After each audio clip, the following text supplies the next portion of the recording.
with Stugotz and Hochman. The reaction on the last episode of With Stugotz and Hochman was phenomenal. I'm going to read you some of the direct messages that I got, but people love the big voice stuff. We were playing some of the big voice outtakes and telling the story of how we ended up with the big voice as the imaging voice for the radio station, for the radio show. And I did come across, I wanted to play this for everyone since they enjoyed him saying Helio Castroneves and some other outtakes that we played in the last segment. This is, do you know where Play With My Grapes came from? I don't remember. I remember playing it often. I remember it being a big part of the show. I just don't remember the origins of Playing With My Grapes. No. So I believe it was a caller. I happened to listen to this the other day as I go through the archives. It's too long to play here. I don't know what to do here as well. So we have a YouTube page where this is on video. And I don't know how exciting it is when people just watch us listen to audio. Yeah. But I know there's also the podcast on, Apple and on Spotify. I don't where do more people consume your podcast, via audio or video? Taylor would be a better person to answer that question. My bet is it's going to be audio. That would be my guess. Audio by far, but there is a contingent of people that do like watching it and don't mind if they're watching people listen to sound clips. Yes, Hawk, it's what you said. Like when we first started doing shows together, the audience has spoken, the public has spoken. If you want to shoot something in front of a plane taking off, they don't fucking care. I mean, so they will sit around and watch us listen to old clips. Right. Yes, it is true. It is wild. Like you watch Dave Portnoy do a pizza review, and there's a garbage truck driving by, and people are hurling anti-Semitic insults. He's just barreling through. He's doing his it's almost review. Like he planted them there. I mean, it's unbelievable. I used to redo garbage truck is what I meant. Yeah, I used to redo takes, because my breath was I took a breath. I'm like, hey, let's redo that whole segment. I got to tell you, if you're recording a spot and Hawk is in there producing said spot, there is no one you want in there less than Hawk. He will make you do it 1,000 times before you get it right. It's crazy. Dinosaur. Hawk, I meant to ask you before you get to this next sound from the big voice. If there was one job before you got into the industry, you wanted to be in this industry, but if there was one job you could have had in this industry, would it not be a voiceover talent? That is the dream. Music right DJ. there. I loved being a music DJ. I was a music DJ before I went to work for you and Dan. Yeah, I was a music DJ and I loved it. I loved doing club appearances because I started, I was doing nights at Star 95 in West Palm Beach. And man, I fucking loved hitting the post. Like I loved everything about radio and the appearances. Just couldn't make any money doing it. But just imagine being the big voice or Ron St. John and people are calling you and they're like, hey, do the voiceover work for my radio station or my show. Never leaves his couch, never leaves his, recording studio, just sits there and pelts out monster truck ads and gets paid millions of dollars. What a life. That is a dream job. It really is because you work at your leisure. And if you're good enough, you make the rules. Yes. Like, hey, it's, if you don't have your page to me by noon, then you're not going to have it. So, although I have talked to guys like the voice of ESPN, the guy's name is Jim Cutler. He was the voice for our station. He's great. 790 for a long time and makes a ton of money doing it. Super nice guy. Yeah. And he had his rules. But man, if news broke, and he does so many radio stations around the country, he used to tell me when he was traveling, he had to be within an hour to get to a recording studio wherever he was. Wow. Because he's voicing for, could be a news station in New York or Chicago or ESPN, and something happens and they want the voiceover. He's got to be able to produce it. So he said it was really there was a lot of stress involved. I remember the LeBron decision. I was on the Jersey Shore. Yeah. I didn't think LeBron was going to choose Miami. I thought he was going to stay in Cleveland. And I was on the Jersey Shore and watching it at a Rainforest Cafe. Really? And Yeah. Just at the bar because my family and everybody was out on the boardwalk doing fun stuff. And I'm like, let me just duck into this Rainforest Cafe and watch the LeBron decision. And nobody's interested at Rainforest Cafe in New Jersey. Right. The fuck do they care? So it's like an old. He wasn't going to the TV. Nets. I mean, yeah, and there's no sound. And all I'm seeing, I'm just seeing Jim Gray talk. I'm like, what's going? Has he made a decision? Like, what am I missing here? How long do I have to watch this? And then I remember Jim Cutler, after he made the decision, Jim Cutler, our voice guy, calling me saying, hey, do you want me to turn out some stuff right now for your station? Right. Always on call. And what'd you say? Yeah. Hell yeah. Yes. Yeah, of course. I remember we were all separate. We went our separate ways for the LeBron decision. It was odd. We did an emergency show, obviously, once LeBron chose our city. But I do remember us all being in separate places. I learned about that at my wife's uncle's place in Manhattan. That LeBron was taking his talents to South Beach. Yeah. It was our summer break, right? Yes. Yeah. But God, did he made us. I mean, oh my God. I mean, he made so many people in the market. Yes. Right place, right time for us. No question about it. You're not kidding. Anyway, so in the last episode, we were playing some big voice stuff. So I believe we used to take calls. I'm listening to this montage of calls. Dan is trying to give away Marlins tickets. Yeah. And he says, I don't know. I think it was the what did we call the wheel? The prize wheel.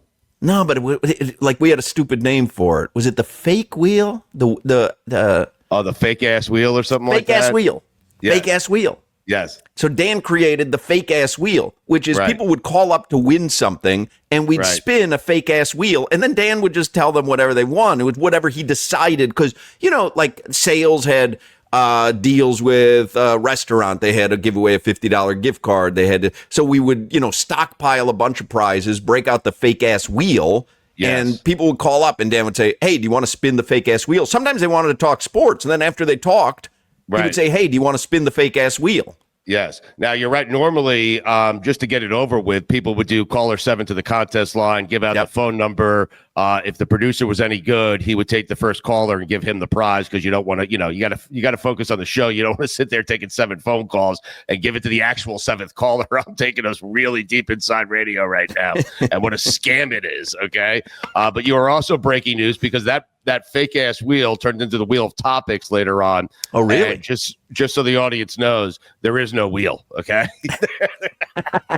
So Dan would say, Stu, pick a topic, and I would just pick the topic that, I thought Dan wanted to talk about. Right. So Dan would take these calls, and I had a sound effect on the little hotkeys that was a wheel. And Dan said to the guy, do you want to spin the fake ass wheel? And so the guy goes, sure. And I spin the wheel, and Dan goes, would you like 4 Marlins tickets? And the guy says, I'd rather have you play with my grapes. I think that's where it came from.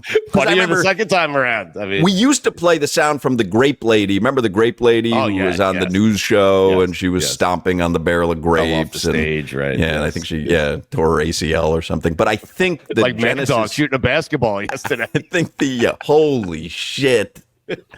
What was that? I don't know. What? Mad Dog shooting a basketball. You know what it reminded me of? You ever see a giraffe being born? No. And they're who hasn't? Right. But they're trying to get their legs under them. It's not like when a human's born and you push it around in a stroller till it learns how to walk. The giraffe, pretty much, you got to start walking pretty soon. We don't have a bassinet. Right. We don't have... It's a quick learning curve for a giraffe. You're right. Quick learning curve for a giraffe. So they come out, and the giraffe, it's got the long legs, and it's like, I don't know, almost looks like a marionette. It's getting it. That's what Mad Dog reminded me of when he had the ball. It was like, I don't know, it was almost like he was just learning how to use his arms and his legs. And then someone decided to make it even more difficult and throw a basketball in the mix. It's like one of those blow-up floaties outside a car wash. To be fair to Mad Dog, we didn't see the basket. We don't know that ball didn't go in. Well, I was focused on his ACL because I think he tore it. Because we didn't get to see the end too, because he walks off to the side. Gotta know, like what did he pull? What happened there? Well, listen, you will we'll continue on with the show, but what I'll do as we continue to talk here is I'm going to text Mad Dog right now and ask him if he's okay. Just because you're friendly with him, he seems very fit. So it seems like he works out, and I mean, probably more cardio than basketball, based on what I saw yesterday. Well, what's interesting, that surprised me. Yes, he's in his 60s, but he's a young, whatever. I think he's 63, a young 63. But Doggy's a really good tennis player. Like, he's athletic. I've seen him play tennis before. It's weird, right? Didn't it look like he was just out of the giraffe's womb? Yeah. And he was on the court because his son coaches at Northern Arizona, and they were playing Arizona State. His son's a basketball coach. So they got basketball in the blood? Yes. Yeah, his son's a coach. What happened? I watched that 60 times. I couldn't believe what I was looking at. I just couldn't believe it. Anyway, I just going off on a million tangents. You text him. I just texted him, "Are you okay?" I will let you know once he responds. And I just realized as you guys were talking, I'm sending this to a man who is 3 hours behind us right now. So. Anyway, here is, just for shits and giggles, because we talked about the big voice in the last episode. Here is, I had asked the big voice to then do, hey, play with my grapes, which is what the caller had said. I'd asked him to do it several different versions. This is what he sent us. Hey, play with my grapes. Play with my grapes. Play with my grapes. Play with my grapes. Play with my grapes. The thing that I find funny about that is there are people listening to that right now. Yeah. Who are having like a moment where they're going, oh, like that was their favorite song for a minute, you know? Yes. Oh, play with my grapes. Yes. Like, it brings me back. Like, think about how ridiculous the show is that someone right now is having a moment because play with my grapes was uttered by the big voice. On the other side of that, there are several people going, what the fuck are these two guys doing? what are they? Like, imagine if you hit like the 15-second fast forward thing and the first thing you heard was play with my grapes. Play that one more time, Taylor, can you? Hey, play with my grapes. Play with my grapes. Play with my grapes. Play with my grapes. Play with my grapes. This is he gets more manly the more he whispers. Here's a DM I got, and sexy.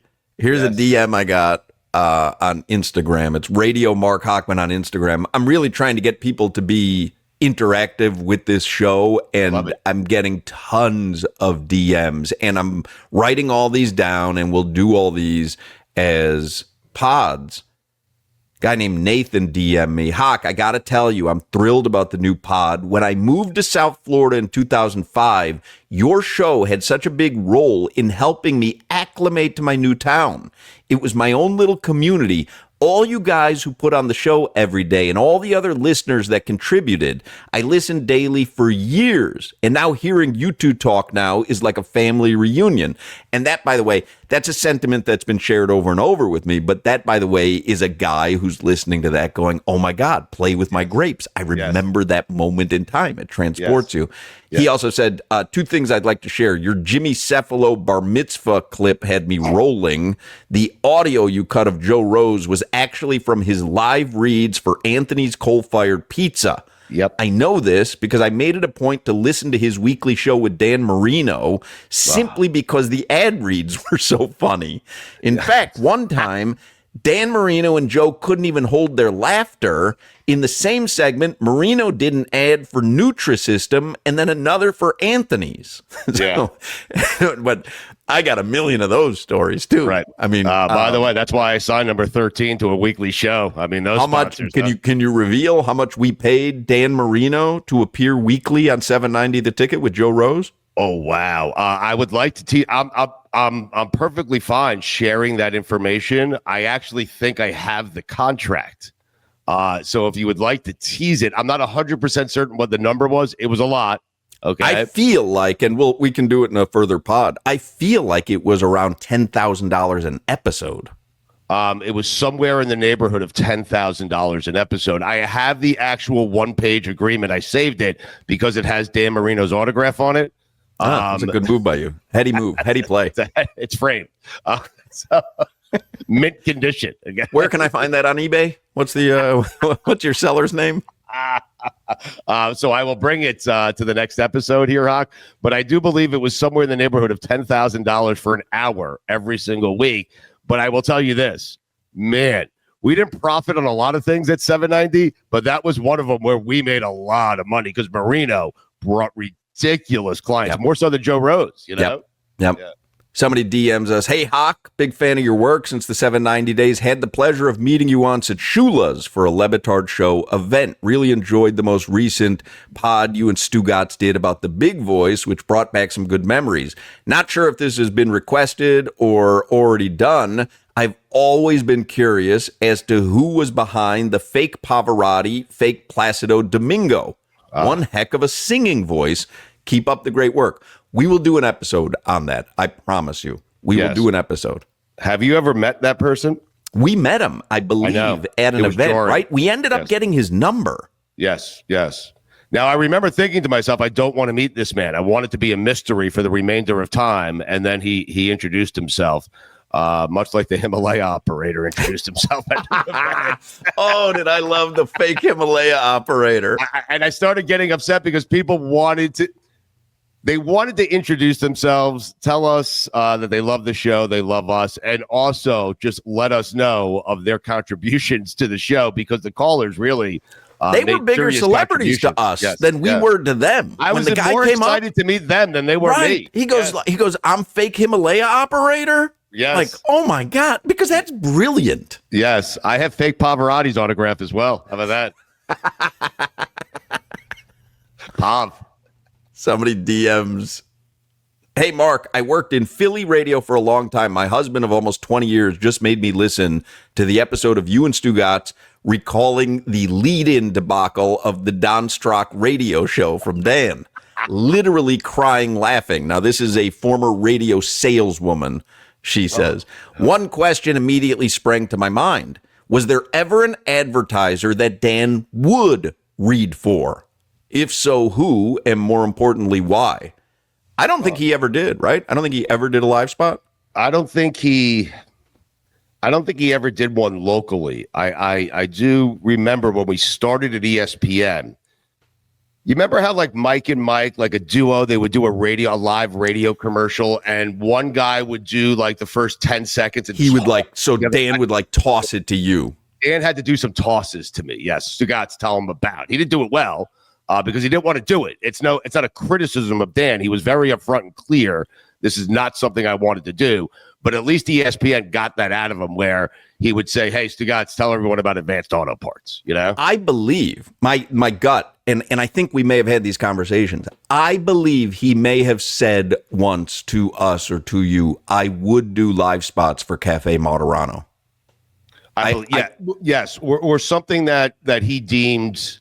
Well, there was no way he wasn't doing a live spot for something he didn't use. Cafe Moderano was a place that he loved and went to often. Right, that it didn't make him feel fraudulent. Yes, right, correct. Yeah. Yes. Whereas I clearly didn't care. Right, and neither did I. And the thing, as evidenced by my Rogaine commercials, which became I did one for the Dove Healer. I mean, in itself, the Dove Healer. Oh my God, the Dove Healer. I mean, Kurt Murphy sold me a bill of goods. The Dove Healer. Murph told me he was our CFO at the time. He always had red teeth because he drank red wine. He told me this Dove Healer, you just put it anywhere in your body that you have pain, put it on there, it goes away. Yeah. And Stugotz is doing these reads for the Dove Healer. They all paid the same, man. You remember New Bag? Oh, the sack of the week.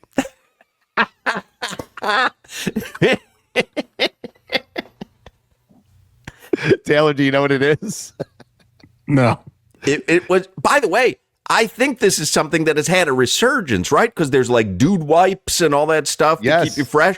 Yes. Stugotz was a trailblazer in the clean ball arena. It just didn't pick up steam the way it has nowadays. No, it was my friend Tim who came up with the product, and I believe it's still doing well. I think you're right. I think it had a resurgence, new bag. So we had this thing that cleans your balls, Taylor, and we ended up coming up. Was it a spray or a towel? It was a spray. Yeah, a spray. Yeah, and so we ended up coming up with a feature called the Sack of the Week. And we'd play a Dolphin Sack of the Week, and then that was brought to you by New Bag, and then Stugotz would go on for 60 seconds to explain how, hey, maybe, I don't regret it. maybe you had a rough morning at the office. You just hop into the bathroom for a second, spray your sack. How the fuck was this people buying this? I used to congratulate Jason Taylor, this week's winner of the New Bag Sack of the Week. I love radio. Oh my God. New Bag Sack of the Week. All right. That's enough for today. We've got stuff to do. I know you've got stuff to do. We'll have a... No, I do have stuff to do. I have to meet you at a Christmas tree to shoot cameos. Yes. We're going to shoot some cameos today before they time out. So I'm going to go meet Stugotz in 1 hour at a Starbucks in Meisner Park. You know who wants to come? You know who wants to come? Buddha. Now you're inviting people. Buddha. You know Buddha from Burton Max's. Buddha used to run Prime Italian. Loves the pod. And he had heard last week me saying, hey, we're going to meet by that Christmas tree. He texted me. He's like, hey, you let me know when you guys are meeting by that Christmas tree. I'll be there. Great. Because I don't see Buddha enough. Listen, so I meant to ask you this, and we'll get out of here. I'll meet you at the Christmas tree, okay? But one of the things we did after you left the show that I had a lot of regret in terms of you not being there to witness what it is that we had all created through doing the show was we did a live show just off Broadway, right? And it was the theater sold out in less than 5 minutes. Tickets were selling on the secondary market for a lot of money. Like there was a line down the block when I got to this theater in New York, and of course I was the last one from the show that showed up. But it was such a great event, and I wish you had been there because I wanted you to kind of feel and see what it is we had created live right in front of your eyes in a theater just off Broadway with thousands of our fans there. And so I am wondering, Hawk, if you think the audience would like if you and I would go do some appearances and live shows around South Florida, because I think you and I would have a blast. The audience would have a blast, and I think we can make a lot of money. What do you think? 100%. I'm in. I've thought of that before, too, where we do just kind of like an AMA, a live AMA, Ask Me Anything, and we bring out some of the old characters, and we can do it at some fun places. Taylor, you like this? I like interacting with people. It was one of the differences that we had with Dan. I mean, we all think about Suwoo in Doral when, we had to do an appearance at this Asian restaurant, and Dan was it was a disaster from the jump. Yes, but save that story because that's a 2-hour episode in itself. Taylor, what are you saying? So you're saying you like the idea, but Stu's never going to follow through with the idea, right? So I like the idea in principle, but once it gets pitched in my mind, I'm like, how the fuck am I going to get Stugotz to this Flanagan's to show up? Right. Well, you ask Hochman, right? That's it. You see how quickly he got me to the Christmas tree? That's how quickly he'll get me to Flanagan's. It's like you just got to wrangle that bull from the neck. That or a check up front.